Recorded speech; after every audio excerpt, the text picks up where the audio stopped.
해야 할 일은 많은데 손도 잘 안 가고 지금도 침대에 누워 시간만 흘려보내고 있지는 않은가요?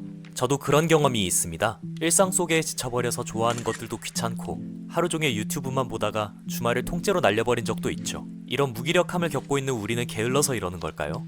애초에 이런 무기력함 빨리 벗어나는 게 옳은 걸까요? 답은 모두 틀렸다입니다. 자, 먼저 이 질문에 답하기 위해 우리는 이 무기력함이 무엇인지에 대해서 알아볼 필요가 있습니다.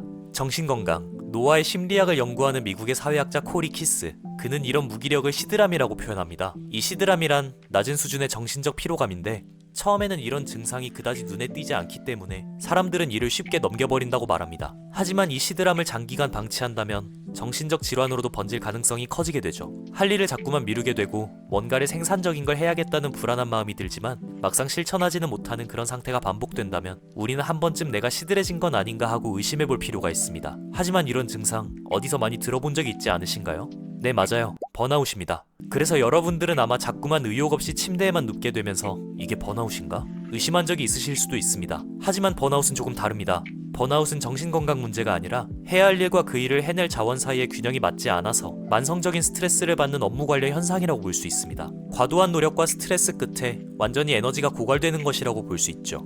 하지만 이 번아웃의 끝에는 결국 시드람이 찾아오게 됩니다. 그렇다면 이 시드람 언제 많이 찾아올까요? 설문 결과 현재 미국 인구의 50에서 60% 정도가 이 시드람을 겪고 있다고 말합니다. 하지만 대한민국은 지금 입시에 취업에 결혼까지 계속 무언가를 강요받는 환경 속에서 아마 이보다 더 많은 사람들이 시드람을 겪고 있을 것이라고 생각합니다. 첫 번째로 12세에서 19세 사이의 청소년기입니다. 소위 사춘기라고 말하는 시기이죠.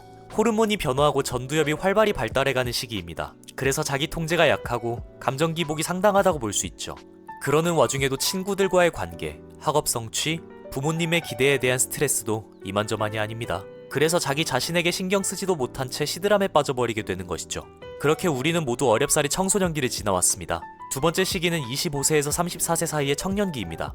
영상을 보고 계시는 분들 중에서는 계속해서 학업에 집중하거나 취업 준비에 열심인 분들도 계시겠지만 사회에 진출하신 분들도 계실 겁니다. 그렇게 내가 직업을 갖게 되면 모든 고민이 사라지고 다 잘 될 거라는 믿음을 가지고 사회에 나왔습니다. 하지만 내 예상과는 다른 게 너무나도 많죠. 자꾸만 수정해오라는 보고서, 졸음이 쏟아지는 회의, 끝이 안 보이는 야근까지, 또 눈치 봐야 될 사람은 왜 이렇게도 많은지, 내가 정말 이걸 위해서 여기까지 달려왔나 의심이 들기마저 합니다. 주위 어른들도 우리를 가만히 두지 않습니다.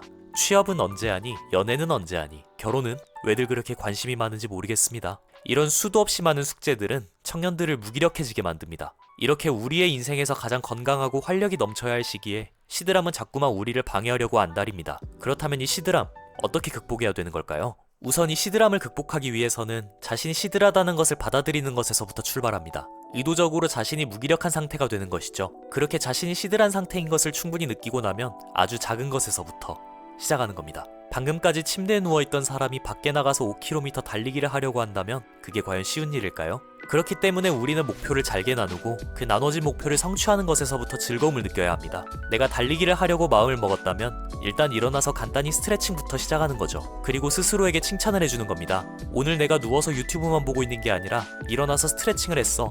귀찮았을 텐데 정말 잘했어. 라고요. 그런 식으로 성취해 나가다 보면 간단한 산책에서부터 시작해서 언젠가는 전력 질주까지 하게 되는 자신을 만나게 될 수도 있습니다. 두 번째로 취미나 목표를 갖는 겁니다. 하지만 이 목표라는 건 우리가 성장하고 뭔가를 배울 수 있는 것이 좋습니다. 뭔가를 공부를 해야겠다는 느낌처럼 들려서 거부감이 들 수도 있습니다. 그렇게 취미는 우리가 좋아하는 것이어야 합니다. 내가 어떤 걸 좋아하고 어떤 걸 할 때 기분이 좋아지고 그런 것들이요. 내가 몸을 만드는 데 관심이 있다면 헬스를 할 수도 있고요. 음악을 좋아한다면 혼자서 노래 연습을 하거나 악기 연습을 할 수도 있습니다.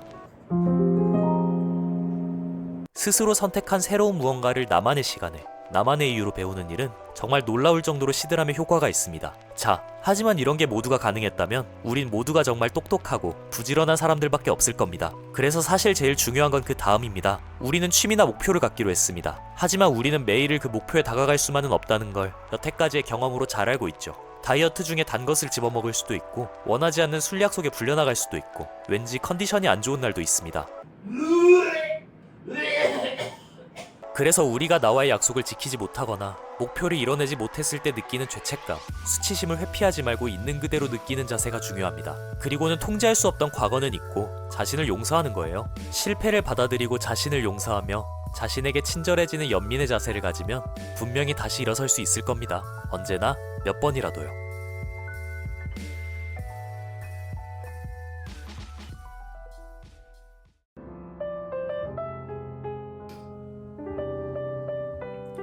이 영상을 보고 계신 분들은 아마 여러 가지 이유로 찾아오셨을 것 같아요. 누워서 아무것도 안 하는 시간이 아깝다고 생각하시는 분들도 계실 거고, 어쩌면 정말 큰 역경에 부딪혀서 다시 일어날 힘을 다 써버린 분들도 계실 거라고 생각합니다. 저는 이렇게 말하고 싶어요. 이 영상을 여기까지 보셨다는 건 아마도 지금의 무기력함을 극복하고 더 나은 자신이 되고 싶다는 의미일 거라고요. 저는 사실 그것부터가 작은 성취고 성공이라고 생각합니다. 지금 좀 누워있어도 괜찮습니다. 다만 자신이 그것밖에 안 되고 아무것도 할 수 없다는 그런 사람이라고 자책하지는 말았으면 좋겠어요. 저도 무기력함을 겪은 적이 있고 지금도 그 무기력함과 함께 지내고 있으니까요. 간단히 일기를 쓰는 것도 무기력함에 도움이 된다고 합니다. 그래서 만약에 일기장을 꺼낼 수 없을 정도로 지쳐있다면 제 댓글창을 여러분들의 일기장으로 사용하셔도 좋겠습니다.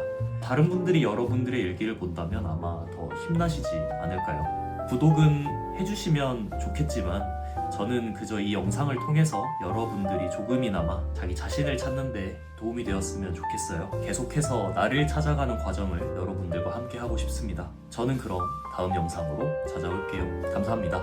그리고 수고 많으셨습니다.